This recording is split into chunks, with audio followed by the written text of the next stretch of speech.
Hey, we are live with another edition of Keep Calm and Carry. Thanks so much for swinging by on your Monday evening. I know there's a lot of things going on and you're just trying to shake off the weekend, but you've decided to go ahead and swing by the channel and check things out. And I sure do appreciate that. So, with that being said, let's kind of do some shameless plugs. We're going to talk about upcoming events and give some shout outs here real quick. First and foremost, if this is the first time that you've been with the channel, I sure do appreciate you swinging by and checking things out. But I do also have my website. It's called fitandfire.com. It is my website to supplement everything going on with my YouTube channel. It has a lot of affiliate links that you can go and check things out. If you're looking for some items for an AR build or EDC stuff or deals of the week or anything like that, you can swing by there, check things out. And that's a great way to not only save some money, but also to support the channel because, like I said, it does go to some affiliate links and it's helped support buying ammo and stuff like that. So I try to be transparent with that as much as I possibly can so you guys know exactly what's going on as far as my income, right? So if you guys are interested, check that out. Next, let's talk about the Patreon members, man. I gotta tell you, I really do appreciate each and every single one of you guys. You do so much for the channel. You take the time to donate your hard-earned money to the channel so that again I can continue to bring content you guys. So I wanted to say, as always, a big thank you to the Patreons. Let's go through the list real quick. We've got Drew, Arturo, Craig, the OG Patreon. He was the first one. Izzy, Taco Tuesday Long, James, John, Johnny 180 Baggins. He jumped on board brand new Patreon for the channel. Thank you, sir, so much. And if you guys didn't know, Johnny's back. He's been doing videos on his channel again, 180-second ideas, and then he's also been doing stuff with Pew Pew Tactical. Gun Drama Johnny dropped a video today, so if you haven't checked that out, go swing by his channel and get some Appalachia goodness in you. The rest of the list, we've got Luke, Paul, the Grim Reaper, Puck 66871, Such jumped on the Patreon bandwagon, Semi-Armed Life, I love Alana and Mike. You guys know that. The Real Gun Snob, Todd, Hee-Haw, Schmidt, and Tundra Tactical. Guys, thank you so much for everything that you're doing for the channel. It is much appreciated. So, upcoming events and what's going on with the channel moving forward. So you guys know I've been on a little bit of a hiatus. I'm trying to get myself back up into the swing of things and get some content dished out. I do have a video all ready to go. A huge thanks again to Drew for assisting in getting this video up and running, but I am dishing that video over to a website called Outdoors International, and in order for me to do that, I have to do a write-up for it and then get the video uploaded to YouTube, give all of that information to the website. They post it there as soon as it goes live on YouTube as well. So that usually has about a 4 to 7 day lag time. So I've got it all ready to go. I'm just waiting for that to hit up. This week, you guys know NRAM is coming up, and before you guys get into the let's burn NRA down and all that stuff, I'm not going specifically for the NRA. I am going to interact not only with the gun industry to go check out the new firearms, but also to network with them, link up with some really good YouTube buddies, and just kind of get back into seeing people face to face again. So I'm down in the trenches with the gun industry guys. I'm not really concerned about the NRA stuff. I don't go to any of the meetings or anything like that. I'm talking to the gun folks and the people who are just walking around. Sometimes I get recognized, and that's pretty cool. So we'll be doing that. There's a Olight release party, so I'm supporting the Olight stuff. You guys know I love Olight. There is a Brownells event. There is a We Like Shooting event. There is the TGC roundtable that I will be at as well. So it's going to be an awesome weekend. My dad's coming with me, a lifelong NRA member, and this will be his first NRAM. So I'm super excited about that. So let's get back over to the chat room real quick. Let's say hi to everybody and finish up that before we get into talking to our guest. I'm super excited about the guest that we have tonight because he is awesome. So Izzy Long, he said that he can't make it tonight. He just wanted to pop in real quick, but he's got the legal brief to edit. Rebels Retribution, thanks for swinging by. 180 seconds. Johnny, he jumped in, but he realized that he was on East Coast time, not Central time, so he's a little ahead of things. We've got Drew, the Mil-Spec guy, Brad, the Grim Reaper, Gunnut 1987, and GG LFG GG. Good to see you. Thanks for swinging by.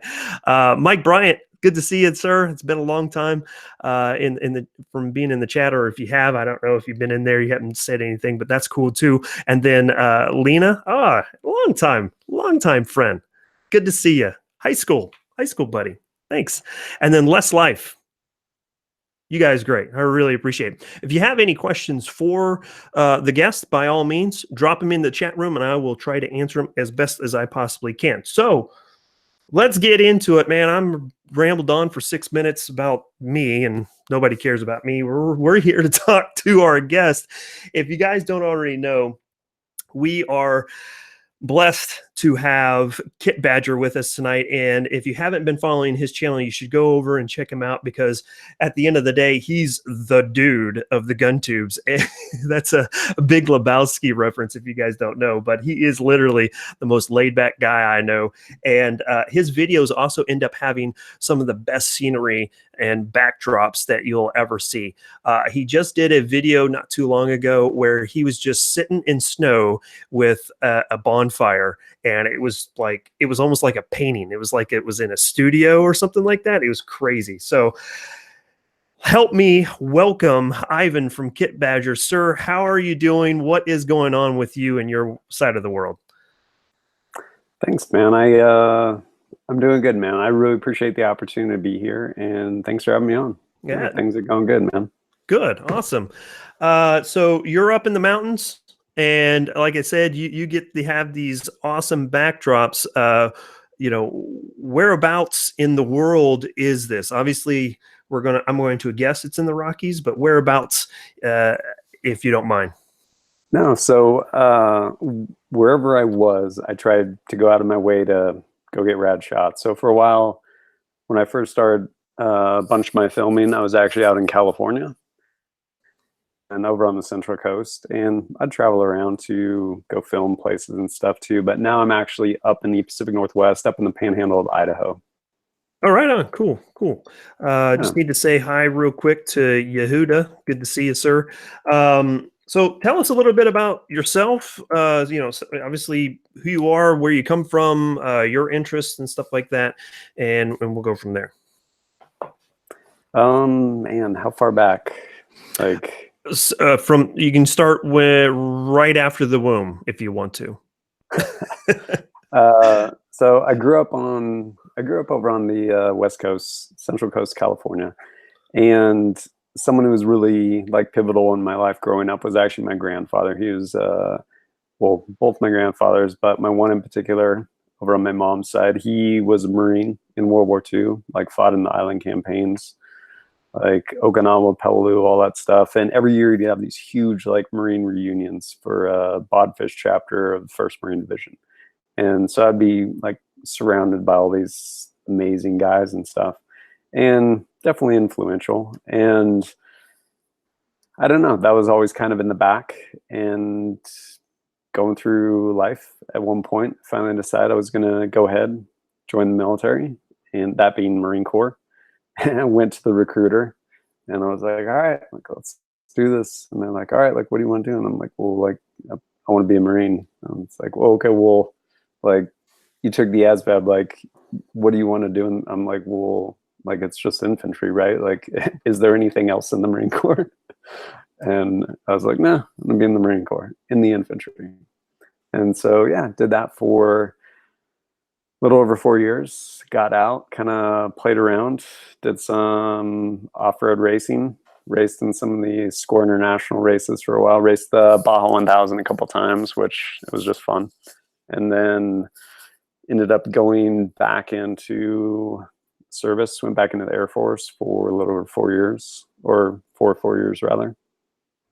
Ended up getting out, played around for a while, ended up doing law enforcement for a short while and security contracting, and then left that. Now I'm here. Right on. You are a tactical Renaissance man, so to speak, right? Matter of speaking, I guess. Yeah. Yeah, right on. So that kind of leads into your experience in the shooting world. Obviously, you've got some military time. You said you had a little bit of law enforcement time as well. Outside of that, where did you kind of get into the whole shooting world? Probably cutting my teeth like on a Ruger 1022 with my grandfather John. I mean, honestly, like had family ranch and doing that out there, and that was kind of my first introduction to shooting.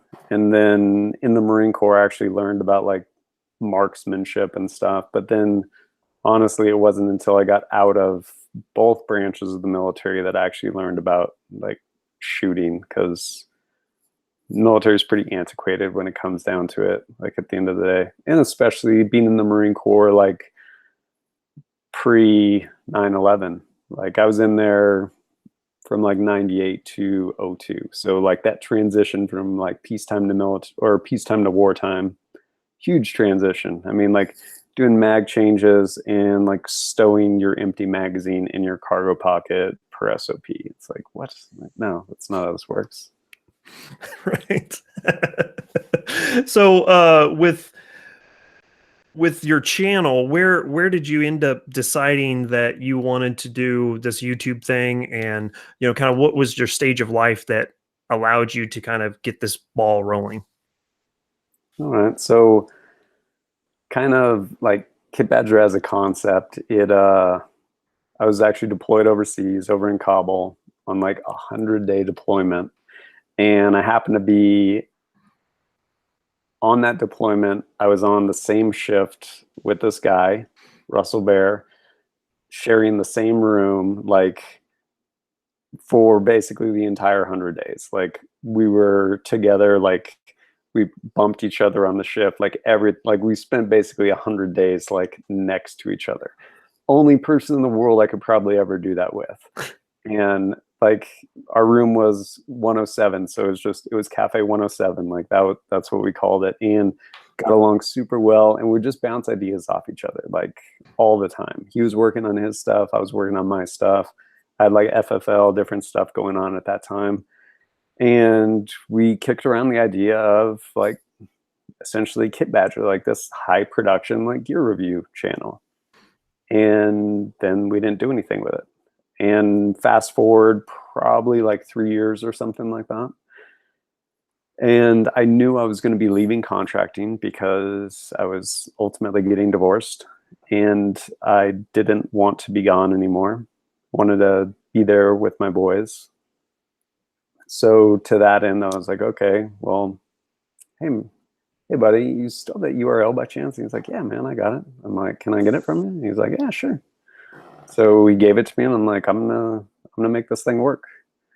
And I just started grinding away at it, like kind of beginning mid like 2016, I guess.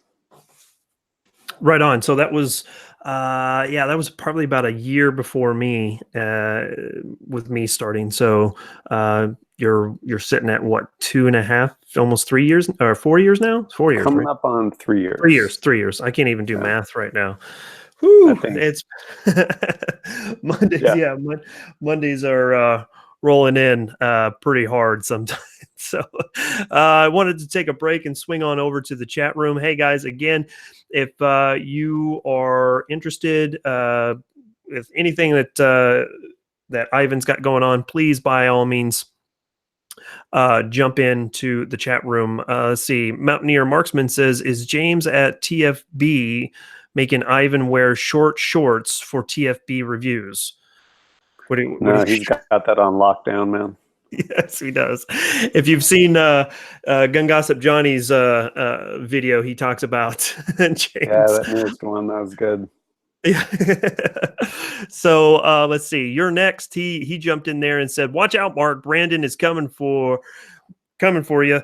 Lucky for you, he knows how to get his butt kicked already." Yeah, yeah. I did see Brandon get his butt kicked, and I was actually looking very closely at his fighting style, and it's just a little bit more refined than your standard middle school windmill technique. So but that's all right. We're trying to get it, Ivan. If you don't know, Brandon and I are trying to get a fight lined up between him and I, and hopefully, if everything works out well, we are going to live stream it. If people want to donate it to the live stream as it's happening, all the proceeds, everything that we make from all of that goes to the Firearm Policy Coalition. So, That's awesome. yeah, I'm still trying to figure out how it's going to work and how we're going to get everything pulled together. So, yeah, we'll maybe in RAM we'll figure things out a little bit better. I don't know. So we'll see. We'll see how that goes. Again, if you guys have questions for Iman, go ahead and throw those in there, and I will try my darndest to jump on that. So okay. So with that being said, you mentioned contracting. You just did a video about contracting. I think, if I remember correctly, that's the one where you're sitting in the snow, working on your little fire. Is that right?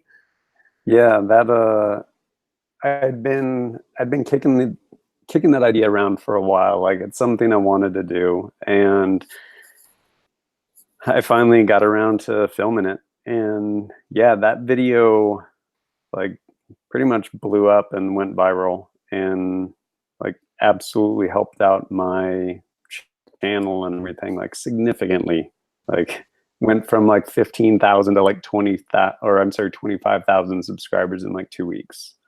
It was pretty crazy. Yeah, it's amazing how, you get those shots in the arm when you have a video that ends up being fairly popular.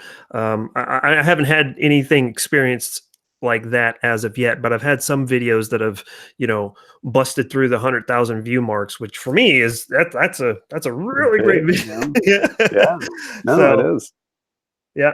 So can you talk about can you kind of give us a little bit of an overview from that video? Obviously, I recommend everybody swinging by and checking that video out. But what were some of the things that you really wanted to touch on in that video? I mean, having said that, two things. One, I'm going to follow it up with basically essentially pros and cons part 2, because I realized there were things that I didn't get to that I needed to get to. And then, because of this huge like torrent of comments, I'm also going to do like a standalone video like, hey, this is actually what contracting is. Basically, this is what it looks like. Here's some ways to get into it, because it's like, no, I'm not going to feel like 2,000 the same question, like typing this thing out in the comment section. So I'll make a video to it. But the premise of that video is ultimately the pros and cons of security contracting. And to that end, just trying to, my whole channel is predicated on ideally giving people knowledge to go do something with, whether it's, hey, I'm trying to make a decision on purchasing a piece of gear. Is this going to suit my needs? Will it, won't it? And to that end, like, hey, if you're thinking about security contracting, like, here's kind of all the stuff either nobody told me, or if someone tried to tell me, maybe I wasn't really listening. And honestly, I don't think anyone ever really broke it down for me the way I did. But the big takeaway is it's a trap. Like, it is a trap. Like, at the end of the day, it's really, really hard to walk away from. It's already, I would probably say it's exciting to get into and hard to walk away from. Would you? Yeah, no, for sure. Yeah. Like, and it's one of those too where people have this like really skewed idea of what it is, and like they romanticize like, oh, it's probably this, and it's like, no, it's probably sitting around like really, really bored is what it is. And by probably, I mean that's what it is most of the time. Yeah. So you Like, you have 90% of your time in utter boredom with maybe 10% with turning it up to 11 with excitement. I mean, even those numbers are off. Like, it's probably more like 99 to 1. But it's one of those where you don't want it to be exciting. Like, no, like that's as much as you say you do. Like, no, you don't. Like, nah, Yeah. nah. Yeah. Uh, Rather not die, especially in a foreign country. Usually the exciting days are not your best ones, but yeah, yeah, totally No, get it. like it's exciting because things are not going good, and it usually doesn't work out well for someone. Yeah. And yeah, Yeah. yeah. So, But I mean, no, go ahead. Sorry. I was going to say, let's say that someone is extremely interested. They say, "This is the way I want to go. I want to get into contracting because that's what the cool kids are doing." And then when I get done with contracting, I can come home and be John Wick. If someone is interested in contracted or stuff like that, what would be kind of the gear that you would say, okay, if you're going to do it, this is what I recommend that you have with you when you finally deploy.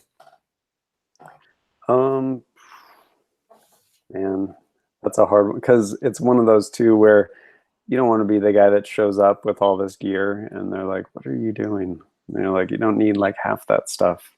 But I mean, honestly, a lot of it depends on what the actual contract is. So if you're on a contract that is static, like, well, it's static. Like you're probably standing at a post, you're at a gate, like you're doing whatever.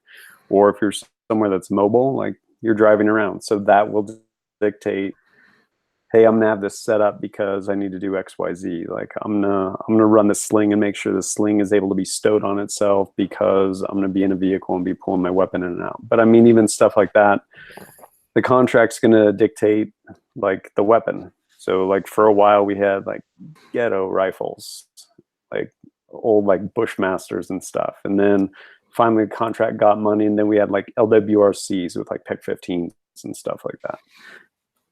And so uh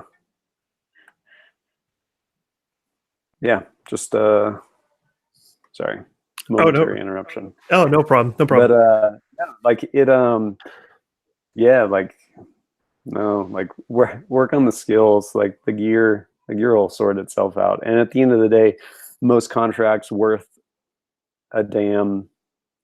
Like if you show up, they're going to give you gear. Like it might not be the best thing, but you're probably better off showing up for your first contract and taking whatever gear they happen to issue you, and then filling in those deficiencies like down the. It's the idea of giving someone like this amazing rifle. You're like, hey, here's the most incredible rifle ever, amazing trigger, all this stuff. Like you're not going to appreciate that. Like until you use stuff that like maybe isn't that great, then you're like, okay, like I know I could use a better trigger. Like it'll help me in this way or this way.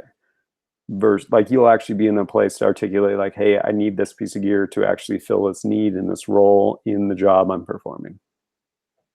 Right If on. that makes sense. Yeah, yeah, absolutely, absolutely. So Mike wants to know how prevalent, and I can't even say the word, are nicknames in contracting versus the movies, and how do you get a good nickname established before everyone starts calling you Boner or something? Call signs, and yes, that is a thing. Like people were like, "Hey, do you know someone?" I'm like, "I don't know, man. Like, what was his call sign? Like, I don't know people's real name. I only know it by their slave name, and that's it." And aside from, we say that jokingly because like once you're stuck in contracting, like you're stuck there, but hard to escape. But yeah, like call signs is pretty much what it goes by at the end of the day.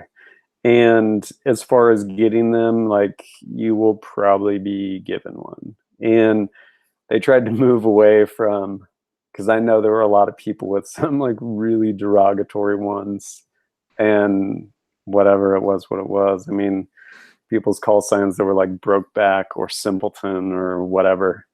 And it is what it is, man. Yeah, totally. So yeah, I, obviously I wasn't in contracting or anything like that, but even with some of my buddies that I kick around here in town, um, good friend of mine, he moved out to Chattanooga, Tennessee, but actually fortuitously ended up back in town this week. We're gonna go grab a drink tomorrow night, I think. But he got to calling me Nancy for some reason. I don't know where that came from, but I ended up being Nancy to him. So anyway, let's swing back into the chat room real quick. Thanks, Mike, for that question. I sure do appreciate it. Paul at Gunstreamer, he jumped in there, and thanks for swinging by. I sure do appreciate it. 180-second ideas. He was quiet for a very long time, and then he jumped in with a woo, and so I really do appreciate him swinging by and saying what's going on. But he's got to go because he had to go watch Starship Troopers or Game of Thrones or something. I don't know what's going on with that, but Ryan says that I like that you actually shoot guns, and thanks. I appreciate that. I wouldn't like to consider myself a gun channel if I didn't shoot guns. So right on. Let's see. You said it on the internet. Way to go, Nancy. Thanks, Mike. Appreciate it. Yeah, I don't care. I don't care. You guys can call me whatever you want. It doesn't matter to me at all. So Big Al, he jumped in there. Good to see you.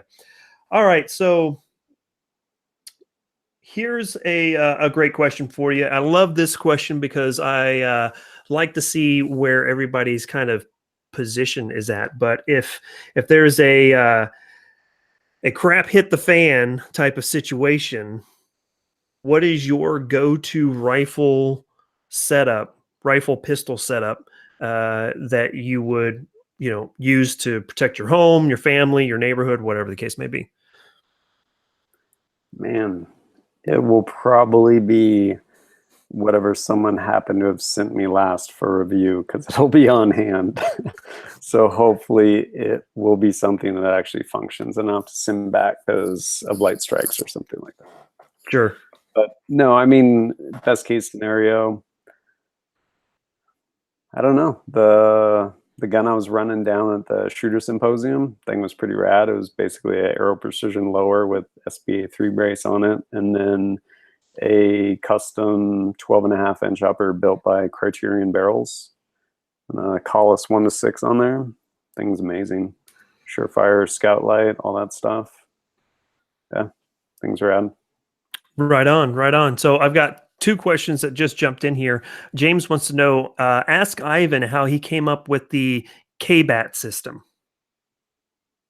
That was honestly, that's drawn straight from Sage Dynamics. Like they have over there, and I did a video on it like a while back. It's still up over on my site, but they have their vital anatomy targets, which are basically essentially it's a silhouette, or it's actually kind of fleshed out like a face in a thoracic cavity.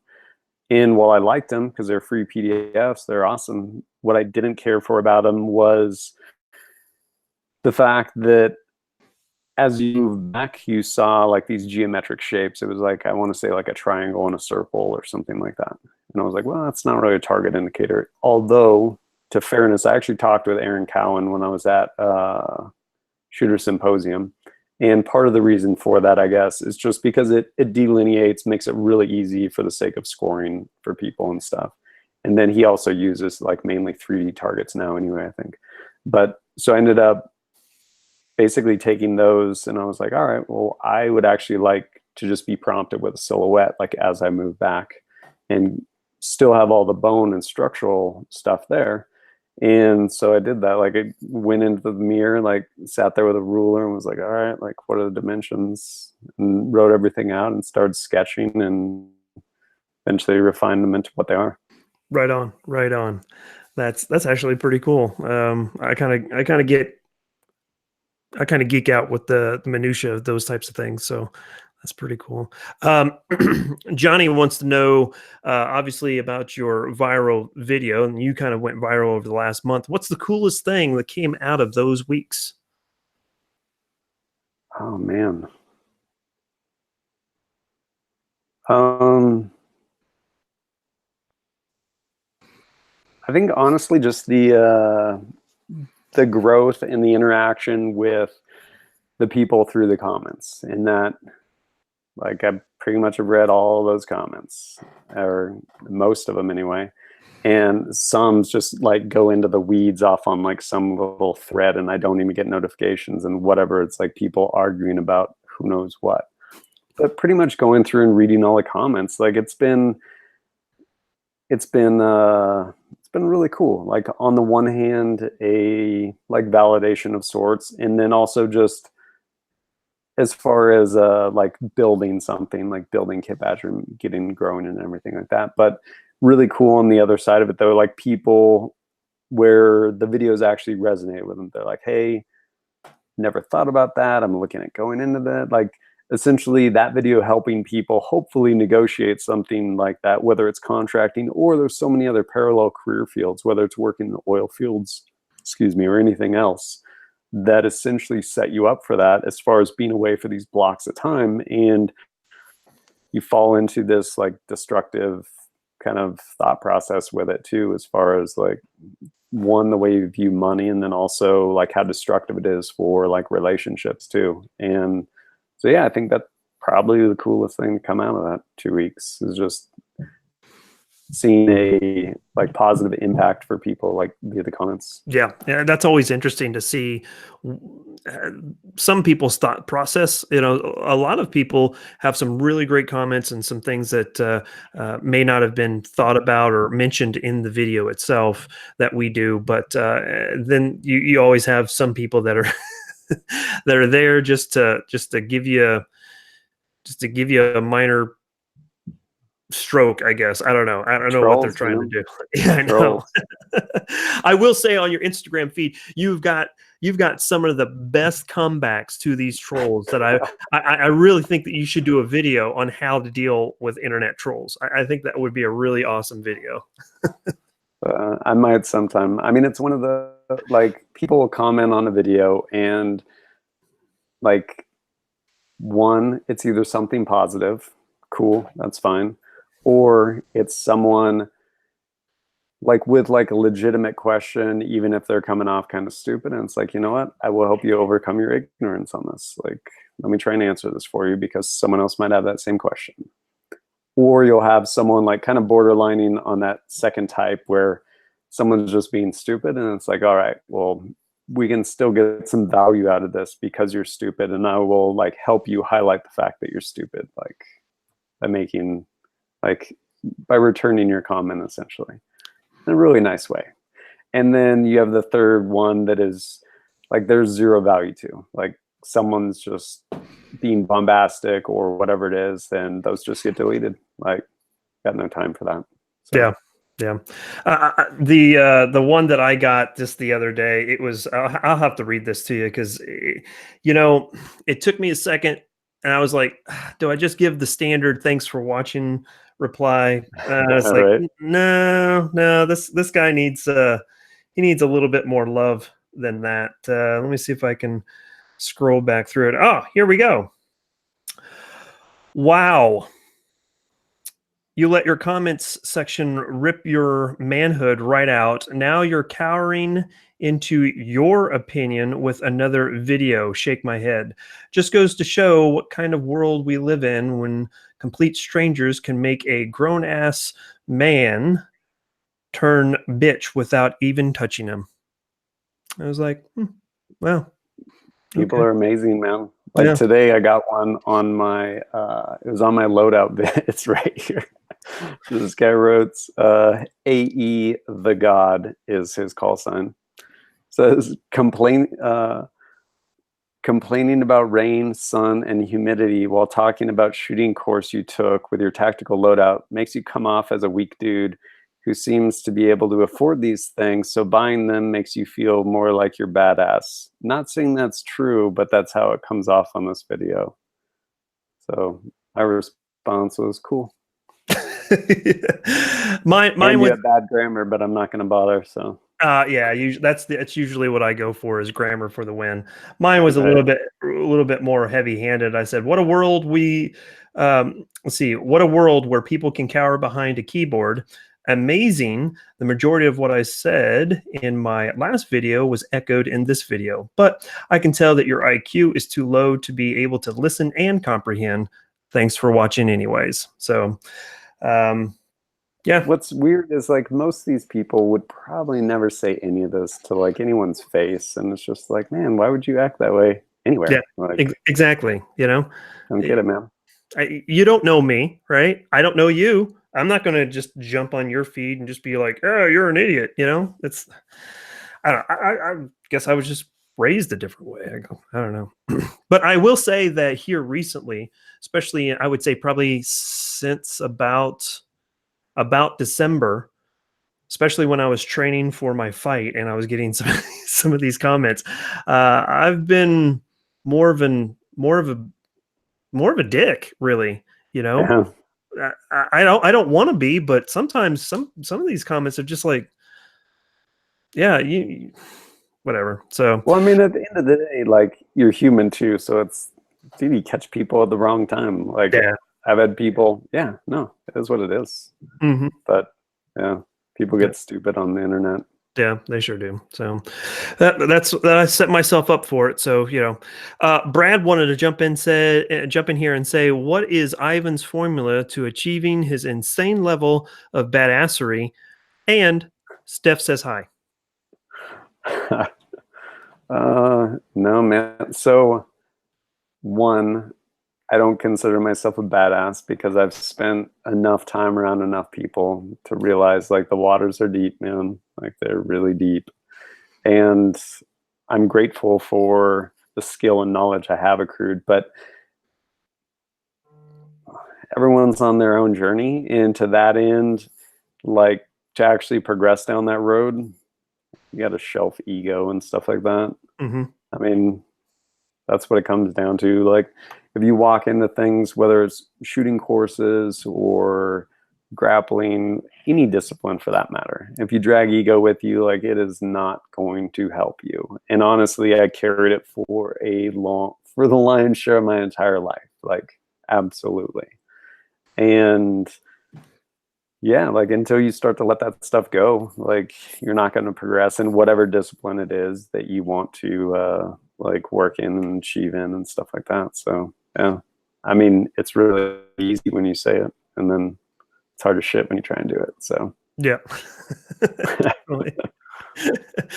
Drew, I think he was listening to what you were talking about on your video with the troll on your gear video. He said he was interested in knowing what's your favorite piece of gear, the one that is just for comfort. He's carrying either EDC or Battle Rattle. My favorite piece of gear, so that I'm understanding correctly. That's correct. Man, that was a good question, and I don't even know where to start with that. I don't know, just from like a pragmatic approach, like probably one of my favorite slings I've used to date is the Edgar Sherman design sling. And like, I like it. I keep coming back to it because it is just really lightweight. I like the sewn ends because I can just affix it with 550 cord to any weapon, like regardless if there's like QD sockets or whatever, like you can just put it on anything. And it stores in itself, easy to manipulate. Yeah, I guess that would be one of my favorites. Right on. That's pretty cool. You know, a good sling is always hard to find. I am using a Warhammer, which I got through a tack pack, and I would say that that's probably been the coolest piece of gear I've gotten out of tack pack so far. They've had a lot of great items in their packs, but that was like the one that I've like I will fight you over, right? So Yeah. so yeah, that's slings are usually always really good. As a matter of fact, I was at clothing and sales today because I had to pick up the wife some socks of all things. $10 pair of socks. I don't. Okay, uh, socks are important. Lieutenant Dan will tell you that. But they had those 550 cord braided slings, and I look at those. I'm like, and they're selling them, and I'm Yeah, sure that people are buying them. oh yeah, and I'm sure that the E4 Mafia are just gobbling those up. But I was like, why? Those things are uncomfortable, you know? I have such a hard time with like, or even survival bracelets or something like that. Any of those like braided 550 cord. Like if you're gonna sell one of those, I think they should be sold in duplicate at least, so that you can take one apart and see what you're actually working with before the day like you're stuck in this terrible situation. You're like, oh, like let me break this thing out I've never touched before in my life. Like, Right. no, that's not how that works. Oh man, I could really use 10 feet of 550 cord. Oh, my bracelet, and then it turns into 9 feet. You know. Right? Yeah. So Yeah. I have one that I made myself. I made it actually when I was in Afghanistan way back in 2010 when paracord bracelets were kind of a thing. But and I had been wearing it for right up until about the end of last year.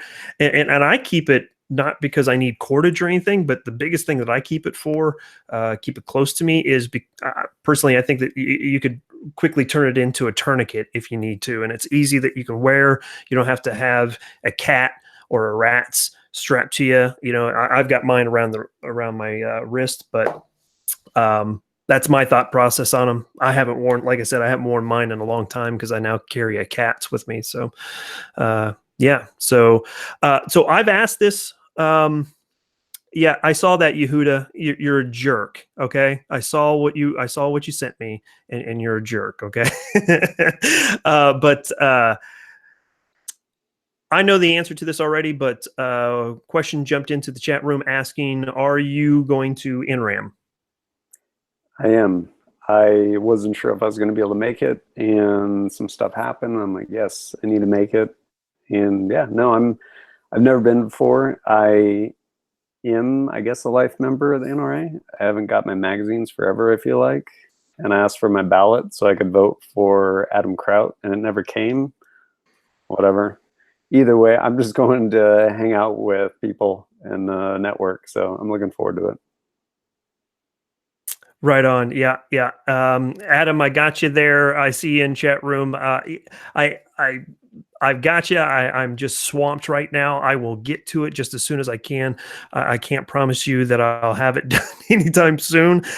Maybe late next week. I don't know. But yeah, I'm right there with you, Ivan. I'm going to hang out with the industry people. I'm going to hang out with just all the common folk. You know, just the people like us. Hopefully, you know, I'll get an opportunity to meet some really new people, maybe some fans. That would be awesome. Not that I really care about that stuff, but I am teaming up with Palmetto State Armory and Facts and Firearms to do booth. I don't know what you call it, booth premiere. Appearances. Yeah, booth appearances, Yeah. I guess, right? Those two companies I'm huge fans of, so I was really excited to do that. Are you planning on doing any appearances or anything like that at all? No, I don't. I don't think so. Like, I just decided I'm going like a day or so ago. I called my friend. I was like, "Hey, can I get a ticket?" And she's like, "Yeah, let me get you a ticket." I'm like, "Thanks." So yeah, nothing planned. Zero expectations. Well, I might be able to get you into some of these after hours shindigs that we've got going on if you're interested. So, Right on. do you think that you'll be able to make it to the TGC round Yeah, table? that's Sunday night, right? Mm. Sunday afternoon into the Or evening. afternoon. Yeah. Yeah. No, that honestly, I think that'll probably be like the high point of the NRA show. Mm. It'll be good to go catch up with some of those guys. Like I met a bunch of those guys out at the IV 88 shoot last year, and no, it'll be good. I'm curious. Yeah, I'm curious how that panel will go. Should be Yeah. fun. Go check Yeah. it out. Let's see. I just got a fax and barrel for my AR-10. Really stoked. My first pencil profile. Right on. So it's you're kind of into. I know we're going a little bit off script here, but you've Yeah. gotten into precision shooting a bit. Is that correct? Yeah. Yeah. For sure. So what is your thoughts on what a person should do if they're trying to set up an AR-10 for long range shooting? Do you like the lighter pencil style barrels? Do you like a big heavy bowl barrel? What is your ideal setup from your perspective? Um, Man, I guess like the hard part is start with you. Like go out and go find a known good. Like honestly, like go find a legitimate like half MOA gun and get behind it and shoot it. Like not even a gas gun, like a bolt gun or something like that. And like find a friend that's really good at precision shooting, get behind his gun and see what you can do. Because if you're shooting like 3 MOA out of a half MOA gun, it doesn't really, I would go with like smaller than pencil barrel, like ultralight everything, because you'll appreciate the lightness a lot more than you will like all of a sudden your group's opening up when your barrel gets hot, because chances are you can't even shoot as good as the gun anyway, so who cares? I know that sounds terrible, but really I think like big picture with any type of precision gun is figure out what your actual capabilities are to begin with, because if you have unrealistic expectations of a product, well, they may or may not be founded depending on your actual individual skill and ability. So figure out if you can actually, I've shot enough that I know behind like a pretty good gun, like I can shoot like under an inch. Like I'm capable of that as a shooter. And some guns lend themselves to shooting better. Like some guns you have to like work for it to make them shoot. But if you're not a capable shooter, then it doesn't really matter what you end up with, like as far as a gun. And when people go down the rabbit hole of like, oh, hey, what's the best barrel profile? Well, I don't know. Like, are you 5'7", like 300 pounds? Then are you moving this gun anywhere? Like, what are you doing? Like, what's your physical ability? Like, what's the intended role of the gun? Like, 9 times out of 10, I would say just go with the lightest thing possible, because you will always appreciate a lighter gun than a heavier gun. But if you're going to be sitting there and the furthest you take it is from like the truck over to this bench, and then you just lay behind it and you shoot it, then yeah, get like a giant pig, like 20-pound rifle, go for it. But if you're going to do anything with it, like lightweight is the way to go as far as I'm concerned. Like accuracy, you can figure that out later, but heavyweight will punish you if you do anything active with a weapon. Yep, indeed, indeed. So I've got two precision rifles that I don't know, either bought or put together. One is the Ruger Precision Rifle. I really like that bolt gun. It does very well for kind of an out of box precision, but it's pretty heavy too. It runs in, I think, close to, I don't know, man, 12 or 14 pounds. And then I've got an Aero Precision M5E1 6.5 Creedmoor. That's a gas gun, and it's every bit of 17, 18 pounds. I mean, if I was to take that on an elk hunt, in your neck of the woods, man, I'd be, I, I don't know if I could make it. Yeah, no, stuff gets heavy fast. And I mean, the other thing is too, is like, I think precision rifles are amazing. Like, I think all of that's cool, but you'll see a lot of people wanting to dip into it, and they have a local range that's like a 25-yard pistol bay, or maybe it goes out to like 100 yards. And it's cool, but I mean, it's also cool to just, I don't know, invest in things that you can actually use to their capacity, or like that you can push to the limits in the areas that you're in. Or if you travel for classes or you go hunting like out west or something, like that's cool. But I mean, a lot of people get concerned with like just going down the rabbit hole, and it's like, dude, you got like a 50-yard home range. Like you're not shooting that past that. You don't need a shy tech. Yeah, exactly. I know that if I was to use one of my rifles for hunting, I mean, the longest shot that I feel comfortable taking would be probably, I don't know, 300, maybe 400 yards as it stands right now. Now, if I work on my long distance stuff, which I'm really excited that a range that's close to me is getting ready to expand, and they're going to have longer distances than what I have available now. I've been able to link up with someone else that has distances between I think up to 1,000 yards. That's going to be pretty Nice. cool. Yeah. So there's an opportunity to work on that. However, you did bring up something that I thought was extremely important when it comes to your barrel heating up. And I worked on I just did a video here, I don't know, maybe a week ago, about the Airborne Arms Geronimo trigger. It's a Geisley type of trigger, really nice. It's got a really cool trigger shoe, something that is a little different than the other trigger companies out there. But one of the things that I was trying to do is get some video of me shooting this and how it helped with my accuracy. The problem is I did some I did one group and it was a pretty decent group, and then realized, oh, I didn't hit the record button on my camera. So I hit the record button, ran back, got down, calmed down, shot again. But by that time my barrel had heated up because of the cadence that I was shooting, not thinking Mhm. that it would do that, and that group spread out a little bit. So I was sitting at just over 1 MOA at 100 yards, and I'm like, I know that this trigger and this rifle is better than that. But it was one of those things that I didn't even take into consideration. I was like, next time maybe I'll let the rifle cool down a little bit, or Yeah. get one of those barrel coolers. Have you seen those?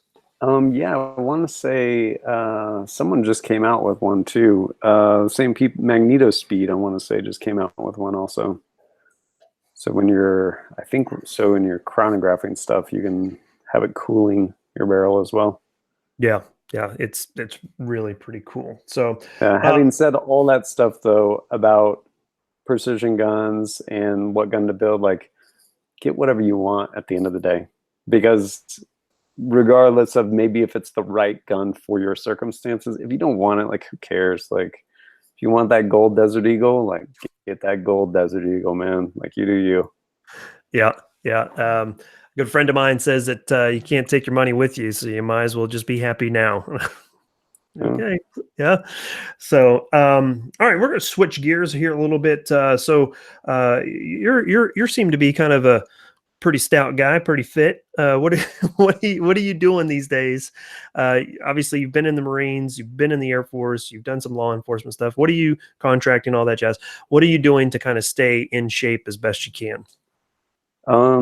Honestly, I pretty much I go to a local CrossFit gym when I'm at home, CrossFit Coeur d'Alene, and I do whatever they happen to have programmed. Like I don't like, oh, like I need this program. Like, no, I don't. I just show up and do whatever the workout is. And then past that, I mean, I end up going hiking, backpacking, stuff like that. And yeah, I mean, my approach for that stuff is I just want to be able to do stuff. Like I don't want my physical body to be a limitation for what I want to go do. And it hasn't been. I'm like, oh, like I'm gonna go backpacking. Oh, it snowed. Like, all right, well, I'm gonna bring crampons and an ice axe. Like, let's do this. Rather than like, oh, like I'm winded. I can't go anywhere. Like stairs are killing me. I mean, I just want to be able to not hurt myself, like wrestling with my boys and yeah, picking them up, throwing them, doing whatever. Yeah, I used to be a huge fan of CrossFit. I mean, I still am a huge fan of CrossFit. I just like all the Olympic style lifting that they do and everything. But my body has just been beat down so bad that I can't hang with those kids anymore. You know, But see, and to be clear, when I say like I go to a local CrossFit gym, which I do, and I sandbag everything, they'll be like, here's the RX weight. And I'll be like, I'll cut that in half. They'll be like, oh, we're doing this. I'll be like, no, like I'm gonna probably do that slower. The part that screws people, like I enjoy the community and I enjoy that stuff, but like I am over the Kool-Aid.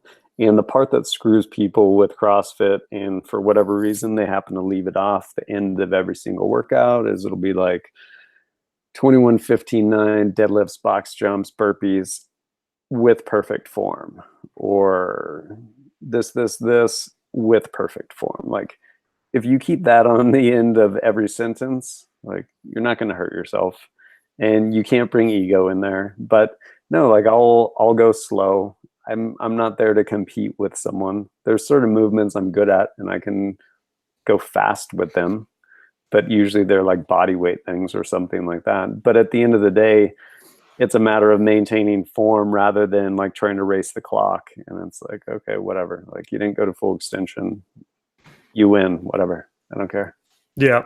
I don't know. I think he's trying to troll us, but Mountain Mirror Marksman wants to know, is the CrossFit scenery any good? Yeah, there's cute girls, man. or guys. I mean, hey, it's Yeah. 2019, you know, No judgment. Right on. Looks like Drop It Like It's Scott's getting ready to bounce out. Thanks for swinging by. And James is getting out of here. He says God night. So God night to you too, James. So with that being said, one of the things that you kind of jumped into here recent, I don't know if this is recent or you've been doing it a while, but you've been able to compete in the tactical games. So how did you get involved in that, and tell us a little bit about it?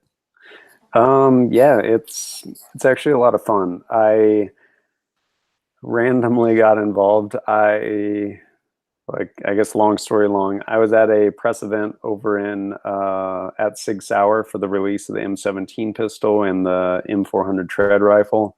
And one of the other writers there, I was there for TFB TV, like on their behalf. And one of the other writers there was Rob Curtis from Recoil, and started talking, like kind of hit it off. Turns out we were kind of same place, same time in Afghanistan, like back in the day and stuff. And we're talking about stuff. And then fast forward, like somehow it came up and it was like, hey, do you want to go compete in the tactical games? And I'm like, sure. What is it? And I think that conversation in part happened because myself and one of the other writers, we ended up setting, I think, like a course record there for their jungle run or something like that. Like with basically these two AR, like loaner ARs that we like got a hasty zero with like that morning or something. But no, like, and then I ended up winning like the rifle competition thing they had there for the writers. I ended up winning a rifle.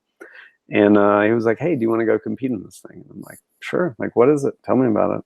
And I ended up showing up and competing. And it was a lot of fun. It is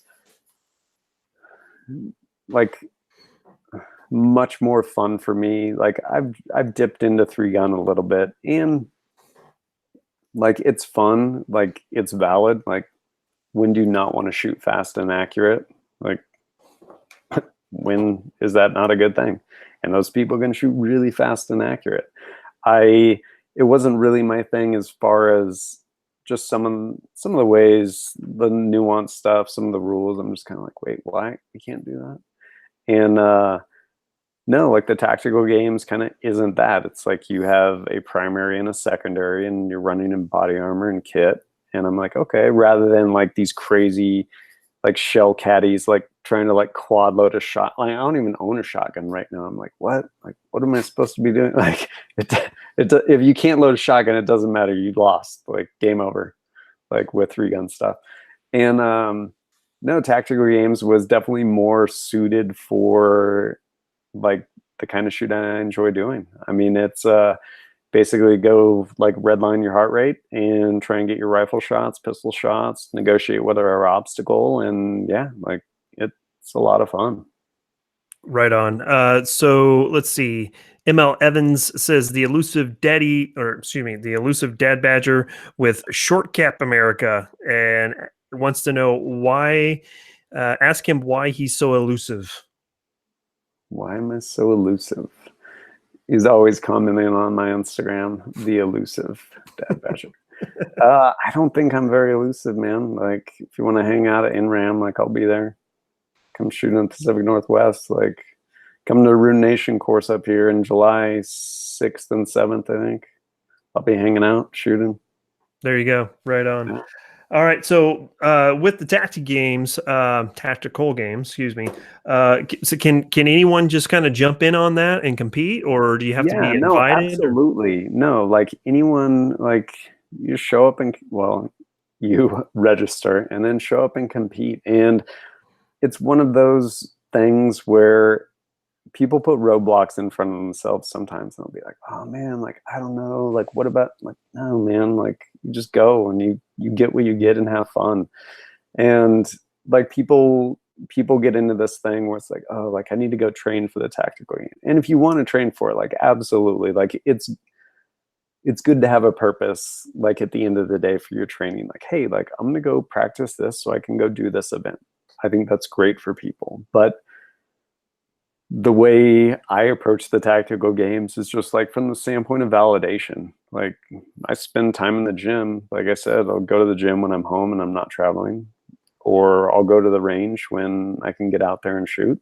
And like, how are those skills? Like, let's go test those things out. Not like, hey, I'm gonna go try and do this so that I do good in this event, but just, hey, like, where are my skills at? Like from the validation standpoint. And to that end, like, just show up and have fun, man.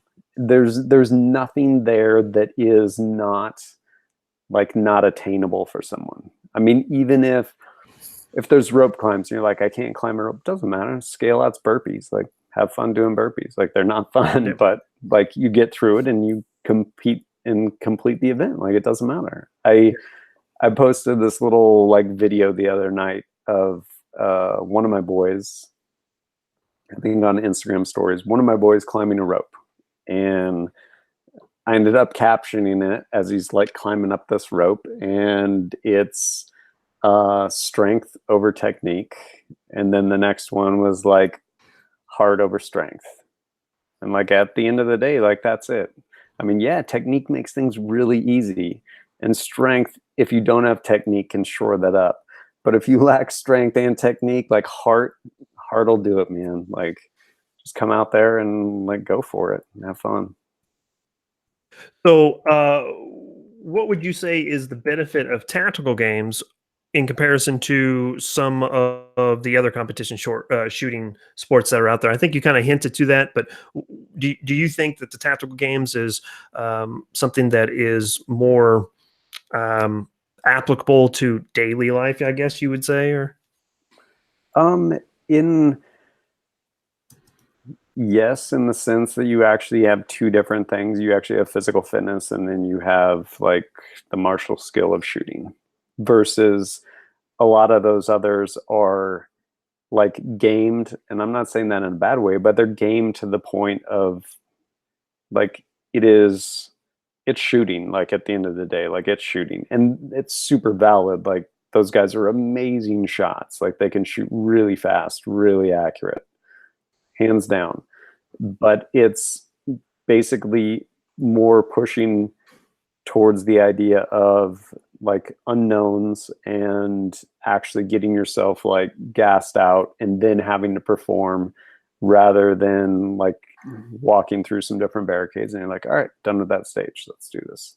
And I mean, if you look at those events, the difference between first and second over the course of like numerous events will be like a tenth of a second, versus when you have these like brutally long drug out events, that like gas you out. I mean, sometimes it'll be close, and then sometimes it'll be like a minute or two between like different people coming in the events, because no, you just get challenged on different levels physically and stuff like that.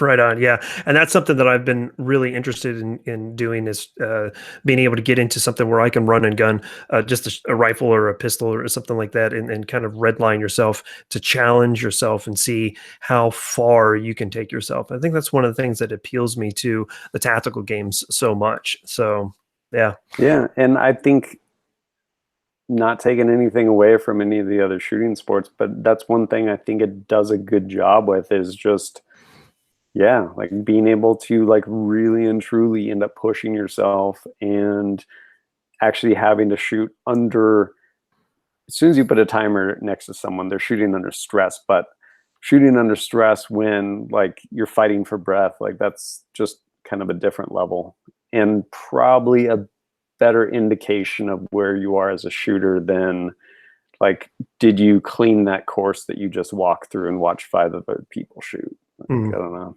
Yeah. Got a couple questions here I want to hit because some of them are actually really, really good, intriguing. The first one, let me get back to it. Mountaineer Marksman says he wants to know what's your favorite beer. Something tells me that he's either a craft brew dude or a non-drinker. So do you drink beer? What's your favorite? Sorry to bring you down, man. I don't have a favorite because I've actually never drank. Never Oh, drank beer. No. right on. Cool. Never smoked cigarettes, and it's not like straight edge thing, not religious thing. I just haven't. Yeah. Yeah. Yeah. Well, kudos to you, sir. That's you're a better man than I am. So there you go. But moving on, let's see. Rainworker says, Ivan, would love to see more competition footage. Also, ever considered doing the matches In Range TV does, Tiger Valley, Desert Brutality, Hard as Hell, etc. Have you ever thought about doing those? No, I guess, and largely because I haven't known about those. One of my buddies, actually editor for Guns America, True Pierce, he's an awesome shooter, and he actually told me about Hard as Hell, and I was like, oh, like that might be kind of cool, like from the sounds of it.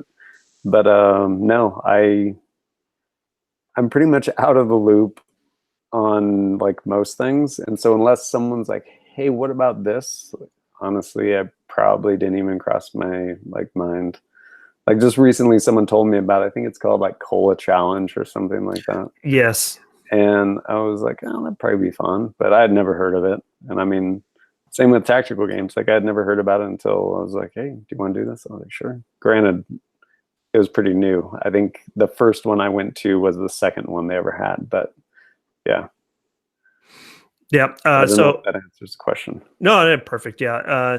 The Cola Challenge, I learned about it last year in RAM and was offered it, an invite to come out. And I can't, my travel is so restricted. When I do get an opportunity to travel, I've got to be very methodical on my days off from work. That's, yeah. So ML Evans, he drops in here. He says, okay, real talk.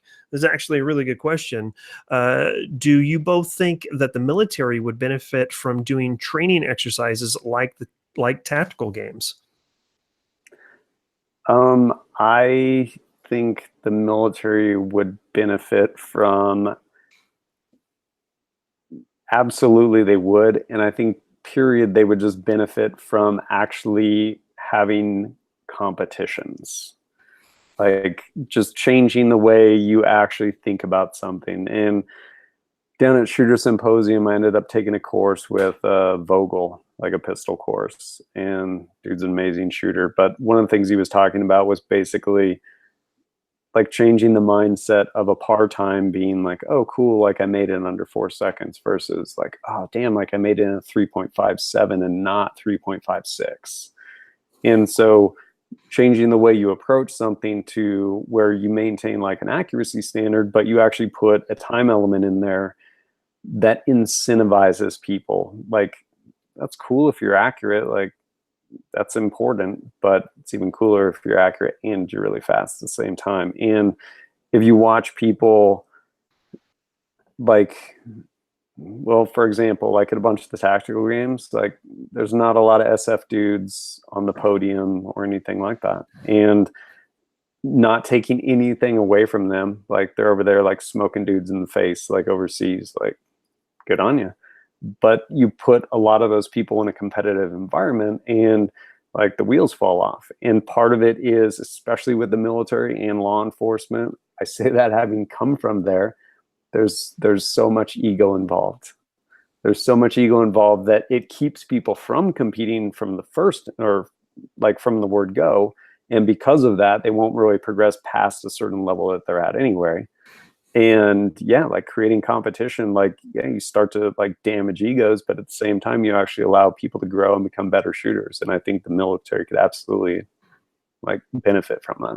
Yeah, we're just now seeing from at least from the Army's perspective that they are moving away from things like the standard PT test, where it's 2 minutes of push-ups, 2 minutes of sit-ups, and a 2-mile run, for time, and they are now transitioning to a more total body physical fitness test, where you have to do things like hold yourself up on a bar or move your head around a bar. You have to do a deadlift. You have to pick up ammo cans and move them from point A to point B within a certain time period. You have to do a long jump. I think they still do have like push-ups, but then the running aspect is shorter distances with faster times. So that's something interesting. One of the problems I think that we run into when it comes to the military is if you look at those individuals who are making the decisions for certain types of training, and I think that some type of run and gun type of scenario in the military, regardless if it's military or Marines or Army or whomever. But I think one of the problems that we run into is that the people making decisions are like 10 years behind everybody else. Yeah, no, for sure. Yeah, and I would love to be able to take some of these individuals, some of these higher brass people to a tactical games and say, hey, look, this is something that applies so much stress on a person's body, and look at how they're able to perform. If we are able to do that with our soldiers in a different capacity, maybe we could improve their ability to function under stress, so. Stress inoculation, man, like it's a thing. There's, yeah, no, I mean, you see it when you try and actually prove out stuff rather than when you take things from theory. Well, you watch like martial artists like go through their thing, and then you go put them in like full speed, full power sparring, and like everything just like falls apart. And you go back to like whatever and you're like, okay, well, that right there is probably the actual baseline where your skill's at. Like that's where you're at.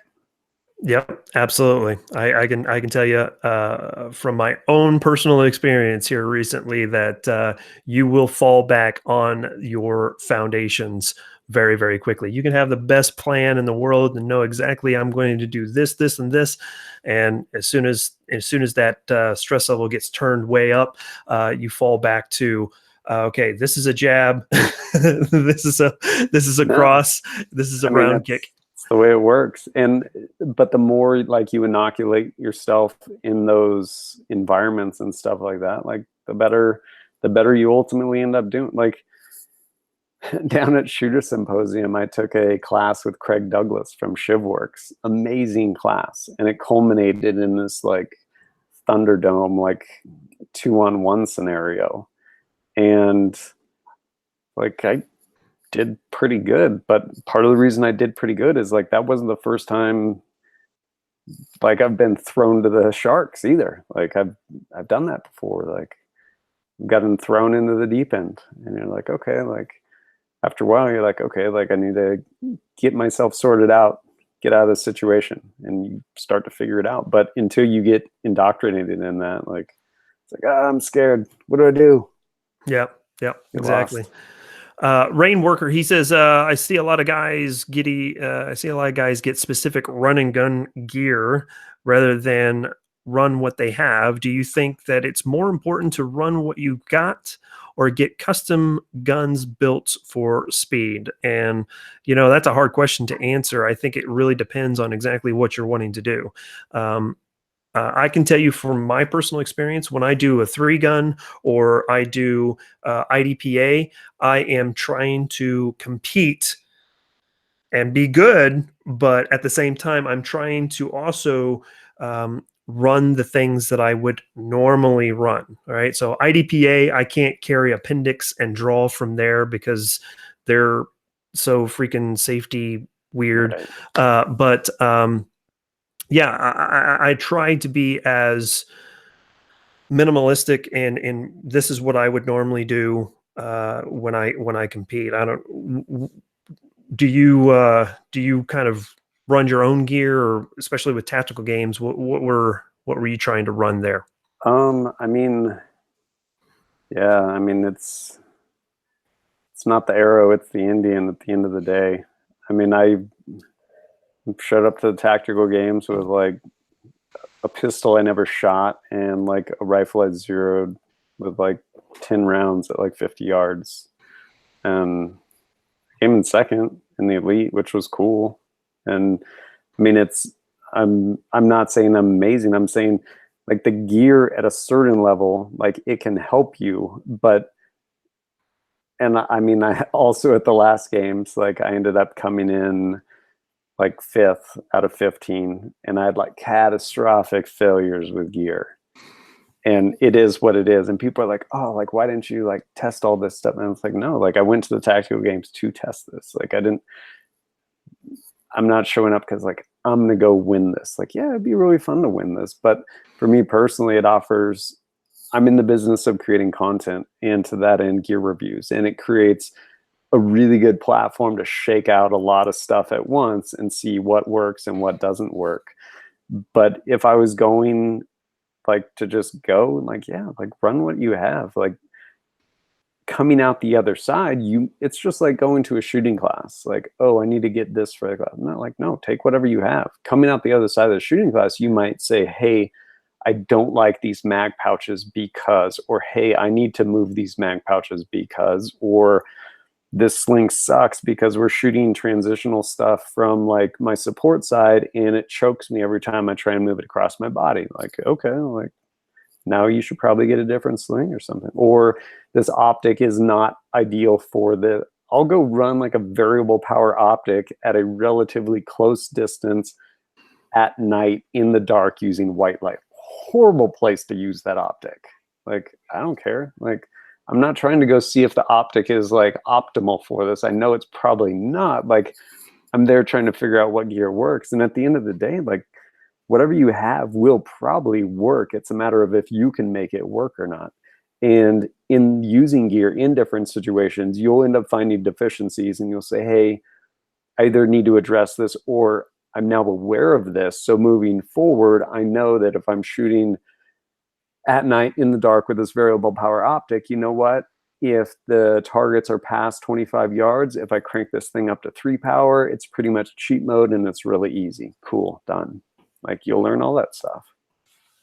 There you go. That's some great points. Alaskan Ballistics is jumping in there. Good to see you, sir. Thank you so much. Even though you're fashionably late, that's still awesome. Thank you. He wants he dropped a question in here. It says, "What gear would you use both at tactical events?" I think is what he's trying to say, and hunting. And I think we've already made kind of answered that question, at least from my perspective. Is a good sling. I think is that the same thing that you mentioned a little bit ago as well, as far as good gear? As far as gear that would overlap between hunting and like tactical games, I guess. Sure. Yeah. I don't know. To that end, probably, well, whatever weapon, ideally a good sling, and ideally something relatively light because you don't want to carry like a boat anchor around with you. And then like I don't usually run it in the tactical games because I already have a belt for a pistol and everything else, and it's easier to run mags on that. But if you're out hiking around, like anything that you can carry mags on, like on your chest, whether it's a like Spiritus Microfight chest rig or something like that, like those things are handy. Like you can keep everything in there, kids it off your waistline, and depending on when you're hunting, if you have all these layers on, it's really easy to throw that over outer layers, then try and access something on a belt line, like through like a down jacket or something along those lines. Indeed. Let's see. Brad, he's wanting to know: would you say that pushing yourself with not so optimal setups is of pretty great importance as far as teaching yourself how to adapt and overcome? Um, I think from my perspective is if you're going to set yourself up with specific gear, regardless if it's like a plate carrier, a helmet, a belt setup, or whatever, I would say, get out and get using it before you have to use it, to ensure that you understand how things work, and not just go out and buy a whole bunch of stuff and then jump into tactical games and then realize, oh, this Condor freaking 3 mag pouch carrier causes my Mike holster, Uncle Mike's holster and stuff. yeah. I mean, to clarify, like I'm in the business of creating content, and with that, like reviewing stuff. So the next time I go to this tactical games, like I'm gonna have a new plate carrier, I'm gonna have a new belt set up, I'm gonna probably have a new pistol, like I'm gonna have a new all these different things because I'm creating content. If I wasn't doing that, I would run whatever I had and I would get good with it. And as I ran it, I would say, hey, I don't like this. Like this Blue Force gear, 10 speed.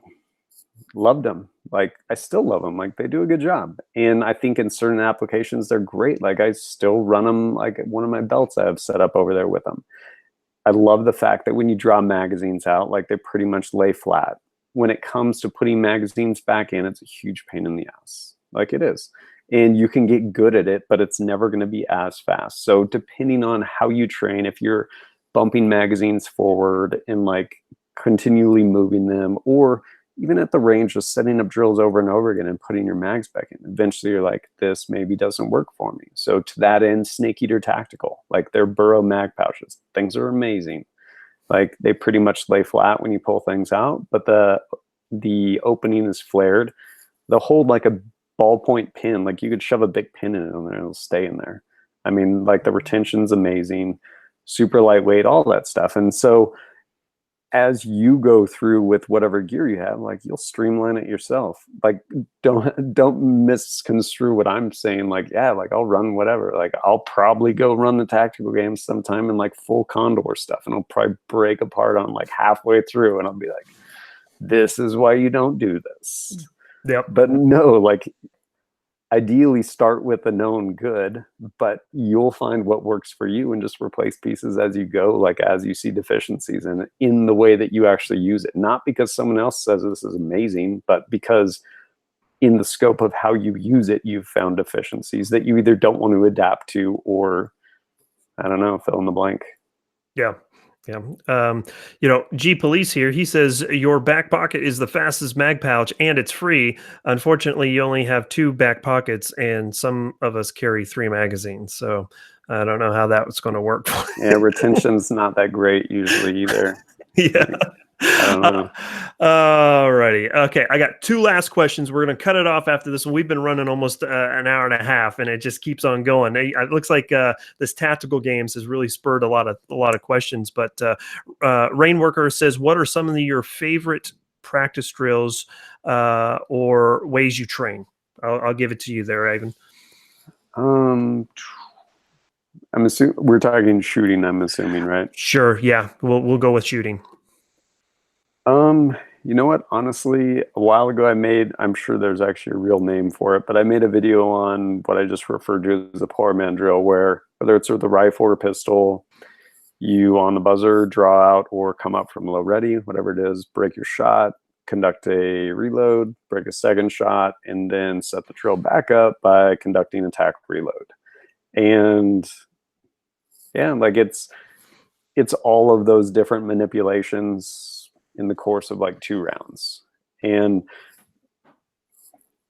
as far as like the best bang for your buck, like I think there's a lot of value there. Like in the course of those 2 rounds, getting that many different movements in, whether it's the tack reload just at the very end, just to set the drill back up, or the manipulation through the middle of it as far as getting your reload in there, or even just coming out of the holster or up from the low ready to break that first shot.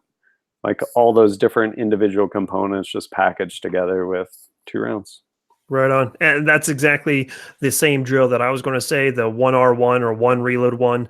I really like. I don't know if I practice that every time, but just about every single time I go out to the range that I do most of my filming, that's what I do. The other one is with a rifle or an AR pistol. I like to do a double tap at 10, 15 yards and then transition to a gong at like maybe 50 or 60 yards to get your real quick acquisition, and then switch to a longer shot that you need to be a little bit more precise. Those are two of my favorite drills that I like to do. So yeah. Mountaineer Marksman. Yeah, there we go. He says, does Ivan appendix carry? Usually yes. Unless for some reason someone sent me a holster that's like strong side or something like that. Right on. Yeah. Let's see. A good friend of mine, Micro Warrior Jackie. She is just the smallest petite little thing, and she appendix carries a Glock 19, which is really awesome. But she got some flack about appendix carry and how you're gonna shoot your femoral artery if you carry that way. So yeah, whatever. And then. If you have a good holster and you have a modern pistol, mean, yeah, that's not really a thing. Like if it was, like you would hear about it and they would stop making holsters because of liability. Exactly. I know that there's a video that came out last year that was on Instagram. It circled around for, I mean, just everybody who's anybody had this video on their Instagram feed. Mr. Guns and Gear, I think, was the first person I saw it from. But this guy, he loaded his weapon. He put his pistol in his appendix carry, put his shirt over, bent over, stood back up, and then shot himself.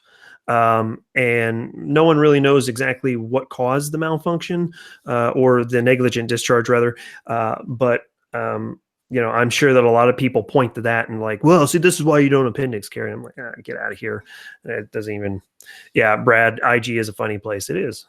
So, all right. I said that we were going to do these last two questions, but I got one more because this is a good one. Alaskan Ballistics is wanting to know, while you're in the backcountry, what do you carry? Whatever I happen to have on me. Like, I mean, sometimes honestly, it'll be like Glock 19 or Glock 17 because that's what I happen to have, and it's like, hey, gonna go for this hike. And then lots of times it'll be Honey Badger or something like that, and like 300 blackout. There you go. Totally varies. Yep. Right on. So Alaskan Ballistics, obviously he's way up north, and I'm pretty sure he carries like a Desert Eagle 50 AE or something like that. Probably a 10 mil because they don't make 11. Exactly. Right no, on. I mean, like brown bears, like that's legit. That's a big ant. And so is moose. Like moose will kill you. Yep. And they're mean too. A lot of people don't realize how mean they are. So yeah. Stomp you to death. Yeah, he will.